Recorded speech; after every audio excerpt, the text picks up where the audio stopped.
नमस्कार, जोहार। मैं हूं वंशिका और आप देख रहे हैं आर्य न्यूज झारखंड। खबर आप तक में आपका स्वागत है।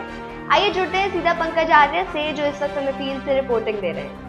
नमस्कार, जोहार। मैं पंकज आर्य फिर एक बार आप लोगों के साथ रूबरू हो रहा हूं। इस वक्त मैं सोनाहातू प्रखंड के हारिन बाकू में राधा रानी मंदिर प्रांगण में मौजूद हूं। यहां पर छात्र नेता, झारखंड के क्रांतिकारी नेता टाइगर जयराम महतो यहां पे लोगों को संबोधित किया है और हम लोग जुड़ेंगे, उनसे बातें करेंगे, झारखंड के संदर्भ में बातें करेंगे, छात्र आंदोलन के संदर्भ में बातें करेंगे। तमाम तरह के उन्होंने अपने संबोधन में लोगों को प्रेरित किया है, झारखंड आंदोलन को तेज गति से आगे ले जाने की दिशा में बातें की हैं। उस संदर्भ में भी उनसे बातें करेंगे। तब तक के लिए आप आर्य न्यूज झारखंड में बने रहिए। साथ ही साथ आर्य न्यूज झारखंड आज झारखंड के शिक्षा मंत्री, जो कि आज दिवंगत है, जिनका आज देहांत हो गया है, दुखद ये घटना है पूरे राज्य के लिए, उनके प्रति भावभीनी श्रद्धांजलि अर्पित करता है। मैं अपने सहयोगी संतोष के साथ आपको रिपोर्टिंग दे रहा हूँ सोनाहातू से।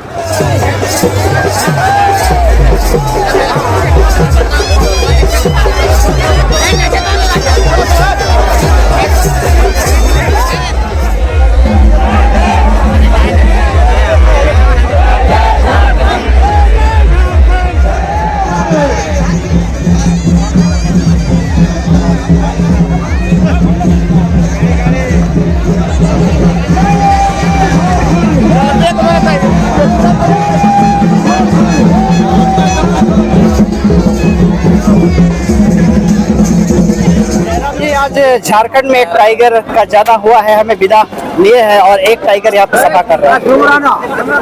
जी बिल्कुल, बहुत ही मैंने आहत है हम लोग भी। और सुबह जब ये सूचना मिली,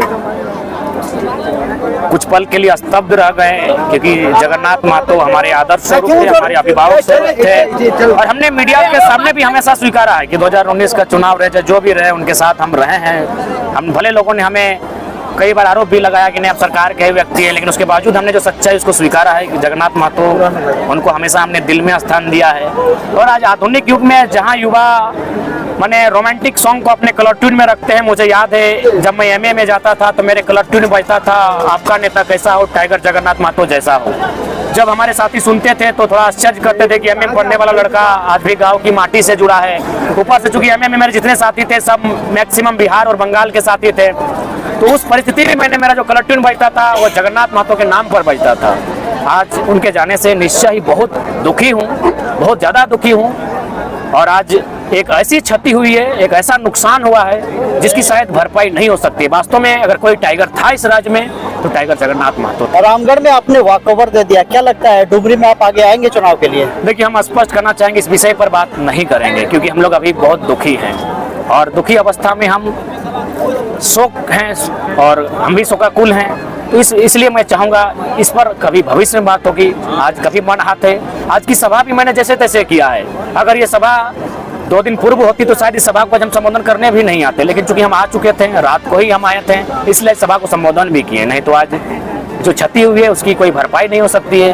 अतः मैं आज यही चाहूँगा, आज मीडिया बंधुओं के माध्यम से यही चाहूँगा कि आज अगर कुछ हो, आज अगर हमारे मुख से भी कुछ निकले तो उस पुरोधा के लिए निकले जिसने सदन से सड़क तर झारखंड के मुद्दों पर आंदोलन किया है, झारखंड के लोगों के लिए एक उम्मीद बना है। करोड़ों उम्मीद आज कहीं ना कहीं कुछ पल के लिए सही धूमिल हो गई। फिर भी उनके लिए हम लोग नमन बंदन करते हुए उस युग के नायक को अंतिम विदाई देना चाहेंगे। कुर्मी समाज के लोग जनजातीय समुदाय की श्रेणी में आने के लिए लगातार संघर्ष कर रहे हैं, सड़कों पे आ रहे हैं, सदन में भी आवाज उठ रहा है। जयराम महतो का कितना समर्थन प्राप्त है इसे? देखिए, अब जब आंदोलन हुआ था तो हम लोग झारखंड के मुद्दों पर घर से बाहर निकले हैं और हमारा जो प्राथमिकता रहेगा वो झारखंड का मुद्दा ही रहेगा। जहाँ तक अपना समुदाय विशेष, हमारे अपने व्यक्तिगत समुदाय का आंदोलन का बात है तो हमारे जन्म से पूर्व से चल रहा है। जब मेरा जन्म नहीं हुआ था उससे पूर्व से वो आंदोलन चल रहा है। उनका अपना मांग है, तर्क है और उसके आधार से किसी को भी भारत के संविधान 342 अनुच्छेद के अनुसार अपने मांगों को रखने का अधिकार है। अतः क्राइटेरिया को फुलफिल होना ना होना ये संवैधानिक विषय है। संविधान की मांग इस राज्य में, इस देश में कोई भी व्यक्ति कर सकता है। चर्चा चौक चौराहों में हो रही है कि जयराम महतो का काफिला आगे बढ़ता जा रहा है, काफिला बड़ा हो रहा है, लाव लश्कर भी बढ़ रहा है, मैनेजिंग कहाँ से हो रहा है सर? मैं चाहूँगा आप लोग काफ़ी देर से यहाँ सुने, आप लोग एकत्रित रहें, तो जो लोग हमारे लाव लश्कर में आए हैं उनसे ये सवाल किया जाए कि आप लोग कहाँ से आए हैं। मैं आपको स्पष्ट करना चाहूँगा, जब हम घर से निकलते हैं तो हम अकेले ही आते हैं, लेकिन जिस क्षेत्र में जाते हैं तो वहाँ जो भी साथी उपस्थित हैं उनका अगर साधन संसाधन है तो हमारे साथ चले हो आते हैं, जुड़ के आते हैं। बाकी हम घर भी जाएंगे। अभी आप चाहें तो आप हमको रांची की सीमा तक फॉलो कर सकते हैं, हम लोग झालदा होकर निकलेंगे, आप वहां तक देखिएगा, उसके बाद वहां तक साथी जाएंगे छोड़ने, उसके बाद फिर हम लोग अकेले एक ही गाड़ी में जाएंगे। जयराम महतो हमेशा ब्यूरोक्रेट्स की बात करता है, उनकी पोल खोलने की बात करता है। आज जयराम महतो राजनेता की बात करते हुए ये कहता है कि विदेशों से कनेक्शन है। कब ये खुलासा करेंगे आप? देखिए, इसके लिए हम लोग डाटा तैयार कर रहे हैं, क्योंकि हम लोग जो बातें सुनी हैं, जिन बातों का हमने अध्ययन किया है उसमें सच्चाई है और उसकी पुष्टि भी हुई है। जो लोग हैं, उन राज्य नेता हैं, उनके जो इर्द गिर्द हैं, उनके माध्यम से सूचना हमें सुपुर्द की गई है। जब हम लोग के पास सारा डिटेल्स आ जाएगा, क्योंकि हमारे बहुत सारे साथी विदेशों में नौकरियों के लिए गए हैं, जानकारियां, डाटा कलेक्ट किया जा रहा है, जिस दिन आएगा हम लोग मीडिया बंधुओं के सामने निश्चय ही संबोधन। आज पाँच परगना की धरती में आपका एक अच्छा सभा हुआ, लोग आराम से सुने, काफी देर आपने भाषण दिया और लोगों को सम्मोहित किया। क्या कहना चाहेंगे पाँच परगना की धरती के लिए? पाँच परगना की माटी ऐतिहासिक माटी है। इस माटी ने बहुत आंदोलन देखा है। बिरसा मुंडा के आंदोलन को भी बहुत करीब से देखा है, बोली महतो के आंदोलन को भी करीब से देखा है, बगल में रघुनाथ महतो के आंदोलन को भी इस माटी ने करीब में देखा है। मुंडा आंदोलन रहो, भूमिज आंदोलन रहो, कोल आंदोलन रहो, चुहाड़ आंदोलन रहो, सभी आंदोलनों को इस माटी ने बहुत करीब से देखा है। अतः आज अगर राज्य को नवोन्मुलन की ओर बढ़ना है, नवनिर्माण की ओर बढ़ना है, तो पाँच परगना की माटी का अहम और महत्वपूर्ण योगदान रहने वाला है। झारखंड के सबसे बड़े क्रांतिकारी पुली हाथों में भगवान बिरसा मुंडा की धरती में आपका आगमन कब हो रहा है? निश्चय ही बहुत जल्द हम लोग इस पूरे राज्य में भ्रमण कर रहे हैं, जगह जगह जा रहे हैं, और निश्चय ही उस माटी में जब हमारा आगमन होगा तो हम खुद को गौरवान्वित महसूस करेंगे।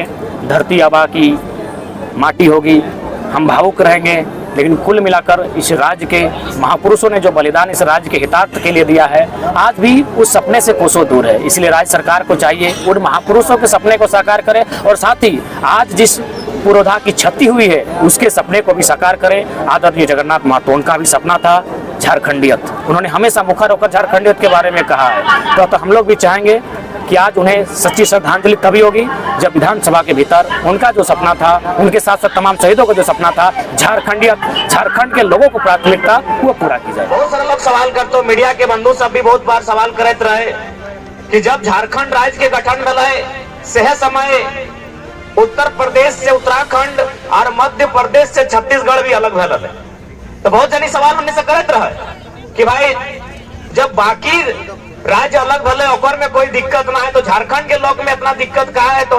1932 के खतियान कहे मांगे हैं, 2000 में राज्य अलग भले। तो आज यहाँ जितना भी जान उपस्थित रहा, जितने भी लोग यहाँ उपस्थित हैं, प्रत्येक को इस बात को जानना होगा, समझना होगा और मानना होगा कि उत्तराखंड और छत्तीसगढ़ के तर्ज पे झारखंड राज्य नहीं बना है।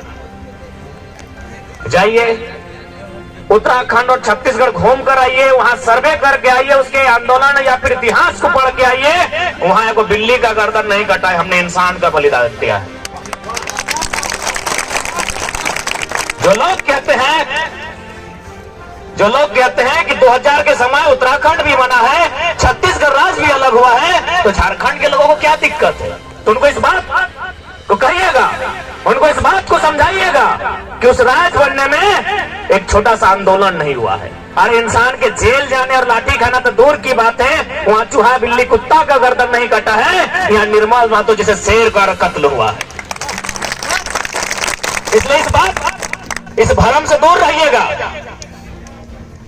भारत देश में बहुत राज्य अलग हुए हैं। तमिलनाडु से कभी आंध्र प्रदेश बना है, बॉम्बे से कटकर कभी गुजरात और महाराष्ट्र अलग अलग राज्य बना है, पंजाब से हरियाणा बना है, और आज फिर आंध्र प्रदेश से तेलंगाना बना है। लेकिन झारखंड का इतिहास बिल्कुल अलग है। इसलिए आज प्रत्येक झारखंड के नौजवान को, पढ़ने लिखने वाले माता बहन सभी अभिभावक को इस बात को जानना होगा और समझना होगा कि हमारा राज्य अलग परिस्थितियों में बना है, अलग कारणों से बना है, अलग तरीके से बना है।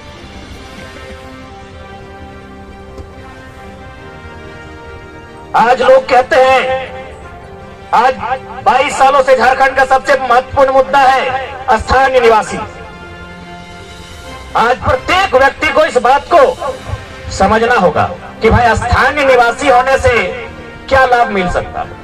अभी आपके पंचायत में यदि मुखिया के द्वारा कोई भी फंड आता है, आपके पंचायत में मुखिया के द्वारा कोई भी फंड आता है, तो क्या उसका लाभ हमको मिलेगा? हम धनबाद से हमको मिलेगा? हमके मिलता है? नहीं ना मिलता है। यानी जो उस पंचायत का है उसी व्यक्ति को वो मुखिया जी का जो भी योजना है वो लाभ मिल सकता है। यानी यह स्थानीयता। तो ठीक उसी प्रकार जो झारखंड का स्थानीय निवासी है उसी को वो लाभ मिलेगा जो झारखंड सरकार की नौकरियां होंगी या फिर कोई भी लाभ की परियोजना होगी। लेकिन इस राज्य के पास परिभाषा नहीं है कि झारखंड के निवासी कौन है। कोई भी काम होता है, आज यदि हम लोग यहाँ बैठे भी हैं तो एक नियम के तहत बैठे हैं। माताएं बहनें एक साइड बैठी हैं, पुरुष लोग मर्द लोग एक साइड बैठे हैं। एक नियम है ना भाई, नियम से चला है। लेकिन इतना बड़ा राज्य बिना नियम का चल रहा है। 79,000 वर्ग किलोमीटर, 3.25 करोड़ की जनसंख्या, 24 गो जिला, 264 गो प्रखंड, 45 गो अनुमंडल से सजा हुआ 32,000 गांवों से सजा झारखंड बिना नियम के चल रहा है। इसी मैदान में यदि फुटबॉल का खेल होगा तो नियम से चलेगा। अरे फुटबॉल का खेल तो छोड़िए, 5 मिनट अगर पेनाल्टी का खेल होगा तो उसमें नियम होगा। यानी कुछ भी अगर संचालन होता है, चलता है, एक नियम के तहत चलता है। लेकिन हमारा विशाल राज्य बिना नियम के चल रहा है। इसलिए आज नियम नहीं होने के कारण आज इस राज्य की दुर्दशा है। नियम नहीं होने के कारण साधन हमारा, संसाधन हमारा, लेकिन कब्जा बाहर के लोगों का है। ये नदी हमारी है, उस नदी पर पाया जाने वाला बालू पर अधिकार हमारा होना चाहिए। बताइए कितने लोगों को लाभ मिलता है। नीति नियम नहीं होने के कारण हमारे साधन संसाधनों पर प्रतिदिन लूट मची हुई है। कहीं कोयला, कहीं अभ्रक, नाना प्रकार के खनिज संपदा इस राज्य में पाए जाते हैं और उन पर आज लूट मची है, कारण नियम नहीं।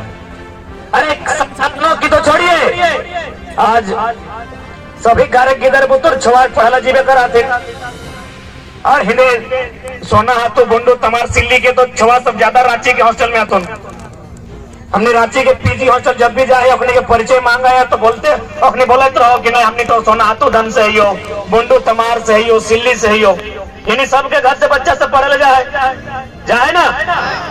रांची में सभी ने अपने बच्चा सब पढ़े भेजा कि नहीं, की ले भेजा पढ़े ले कि भैया बच्चा पढ़ता है लिखता है और छोटे मोटे खेती बाड़ी के माध्यम से साग सब्जी बेचकर, अरे कभी कभी तो सुनते हैं अपनी गहना गुड़िया को गिरवी रखकर, पिताजी अपने खेतों को गिरवी रखकर अपने बच्चों को रांची पढ़ने भेजे। इन परिस्थितियों में हम अपने बच्चों का परवरिश कर रहे हैं, उन्हें पढ़ने के लिए रांची, किसी को धनबाद, किसी को टाटा, तो किसी को बोकारो, तो किसी को हजारीबाग भेजे हैं। वो बच्चा पढ़ता है, मेहनत करता है और जब गांव में BA, MTech, BTech, BEd, PhD करने के बाद आता है, माता पिता कहता है इतना पढ़ा है तुम्हें वो नौकरी नहीं ले पाया, तो उसमें बच्चा का दोषी है।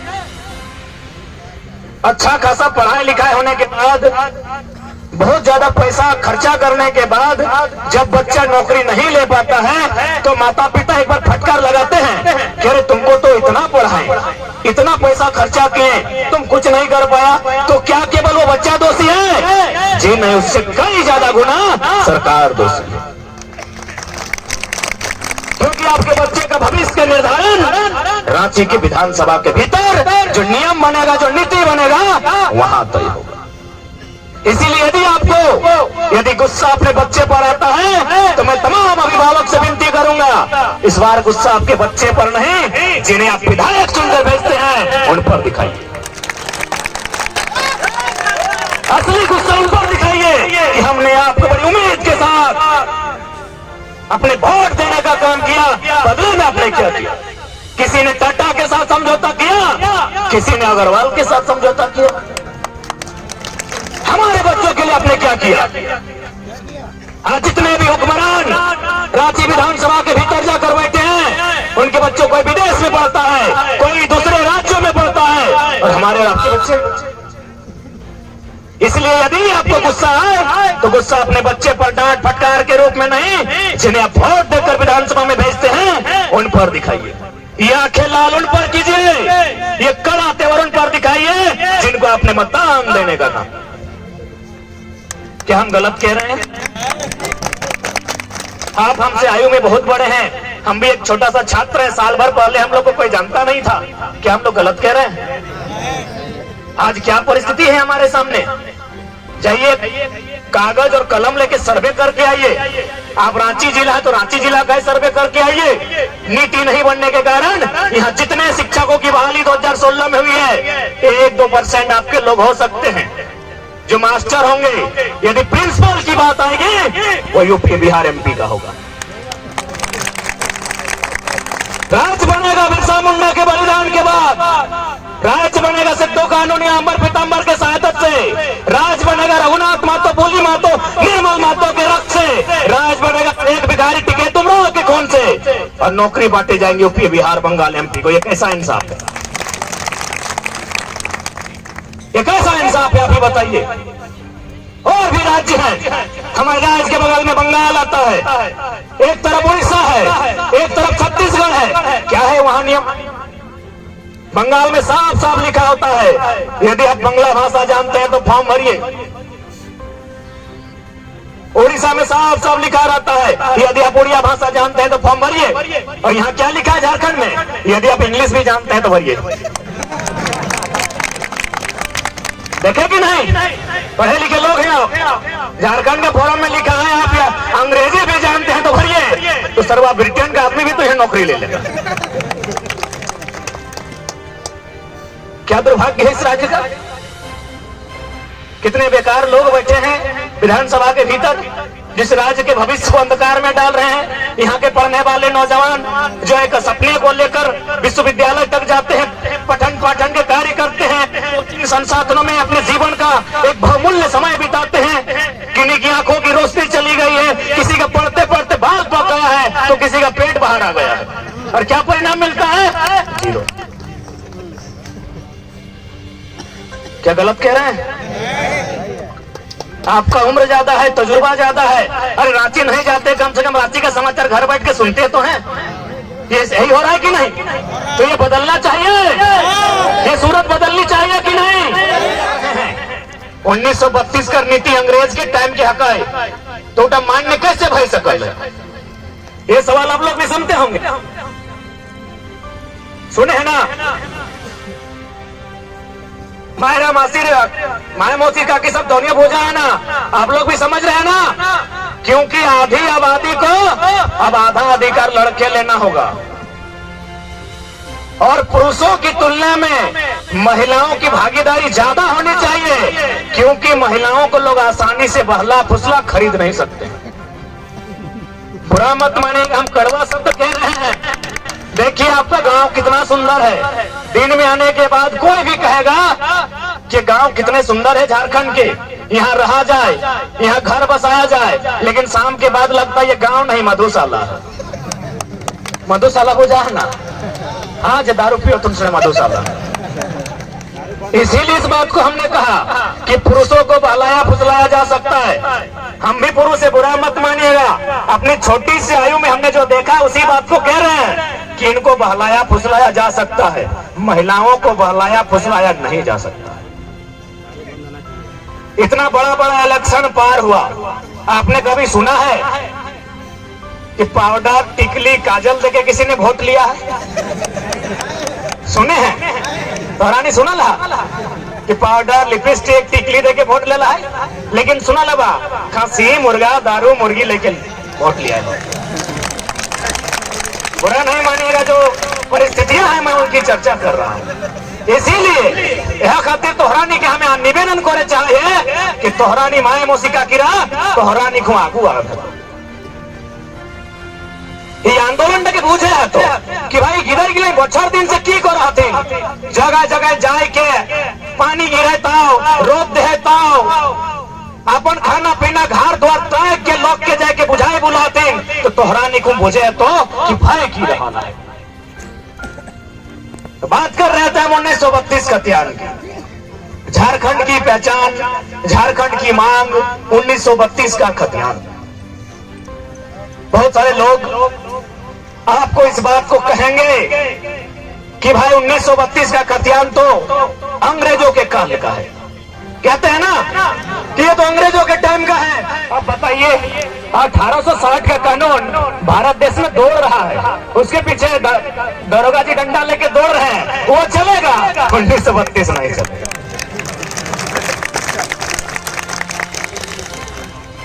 1860 का कानून चलेगा यहाँ, लेकिन 1932 ये इसलिए नहीं चलेगा कि झारखंड की माटी में खनिज संपदा है और इसको लूटना है। आज जितने भी लोग यहाँ उपस्थित हैं और जिनको लग रहा है कि झारखंड के साथ बेईमानी क्यों, झारखंड के साथ ही शोषण क्यों, और मैंने दोहरी नीति क्यों, मैंने साफ शब्दों में हमारे साथ ही दोहरी नीति क्यों, इसका कारण एक ही है। यदि हमारे माटी में खनिज संपदा नहीं पाई जाती, यदि ये हमारा राज्य अगर खनिज संपदा से परिपूर्ण नहीं होता तो ये लोग यहाँ नजर उठाकर नहीं देखते। यानी इस राज्य में अगर नियम नहीं बन रहा है तो इसका कारण तो यहाँ के जल, जमीन, जंगल, यहाँ के खनिज संपदा पर दिल्ली में बैठे लोगों की नजर। बाकी राज्य चले जाइए, बाकी किसी भी राज्य में जिस प्रकार झारखंड में थे, कोई भी बाहर की शक्ति कभी नहीं करती।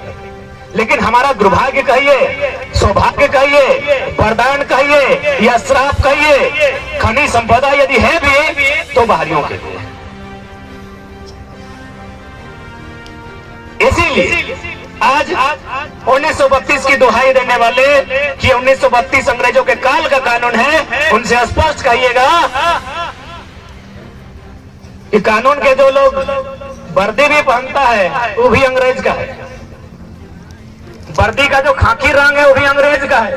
हाँ, बस इंडिया वाले एक काम किया है, अंग्रेज के टाइम जमादार, हवलदार लोग हाफ पैंट पहनता, बस उसको फुल पैंट करने का काम किया। पता कर लीजिए, पता कर लीजिए, आप अंग्रेजों के इतिहास को पढ़ लीजिए। बस ये काम भारत की आजाद भारत ने किया है कि जो उस समय अंग्रेजों के काल में जो भी पुलिसकर्मी हाफ तक कपड़ा पहनते थे उसे फुल किया गया है। इसके अलावा आपने उस रंग को नहीं बदला। अरे उतना तो चढ़िए, वकील लोग को देखे ना, वकील साहब सबको काला काला पहनता है। देखिए इन लोग भी पहन क्या गया है, पता नहीं, इन लोग डेंजर आदमी है जो गर्मी नहीं लग रहा है। तो क्या आपने कभी सोचा है कि भाई काला कोट जो वकील सब पहनता है, क्या वो किसी कानून के तहत पहनता है? कोई कानून के तहत नहीं पहनता है। अंग्रेज लोग जिस देश से आया था, इंग्लैंड, उसके आसपास आयरलैंड, स्कॉटलैंड, वेल्स, यानी उस ब्रिटेन में जो भी देश आता है उसके पड़ोसी देश, वहाँ 12 में 9 महीना ठंडा होता है, 12 में वहाँ 9 महीना ठंडा होता है। और काला कपड़ा में क्या होता है? गर्मी प्रदान करने की शक्ति होती है, सूर्य की रोशनी को ऑब्जर्व करके आपके शरीर में हिट यानी उष्मा, गर्मी उत्पन्न किया जा सकता है। और इसी के मद्देनजर अंग्रेज लोग जब भारत आया तो भारत में विभिन्न प्रकार का लोकतंत्र के चौथे स्तंभ उपस्थित है। उनके माध्यम से राज्य की सरकार, राज्यवासी और साथी यहाँ जितने लोग उपस्थित हैं, जो लोग कहते हैं अंग्रेजों का कानून भारत के आजाद में नहीं चल सकता है, अरे भाई थोड़ा सा फ्लैशबैक में जाइए। 1990 में भारत के संविधान में 66वां संशोधन हुआ था, जानकारी है ना? संविधान में संशोधन होता है। भारतीय संविधान अनुच्छेद 368 के अनुसार जो साउथ अफ्रीका से लिया गया है, भारत के कानूनों में संशोधन हो सकता है, चाहे कश्मीर की 370 की धारा हो या फिर कोई कानून हो। यानी भारत के संविधान में आप सुधार कर सकते हैं आर्टिकल 368 के अनुसार। और 66वां संशोधन 1990 1908 CNT कानून अनुसूची 9 में शामिल किया गया है। 1908, हम 32 की बात कर रहे हैं, ध्यान से सुनिएगा। 24 साल पहले का कानून 1908 का CNT कानून जो आपका इसी छोटा नागपुर पठार में लागू है। CNT छोटा नागपुर टेनेंसी एक्ट इसी पठार में लागू है। वो 1908 का कानून था, उसे भारत के संसद ने 1990 में 66वां संशोधन करते हुए अनुसूची 9 में शामिल किया है। तो जब एक बार हो चुका है 1990 में 66वां संशोधन के माध्यम से शामिल, तो दोबारा करने में क्या दिक्कत। इसीलिए आज इस राज्य में नीति नियम नहीं बनने का कारण हमारे लोगों की उदासीन मानसिकता है।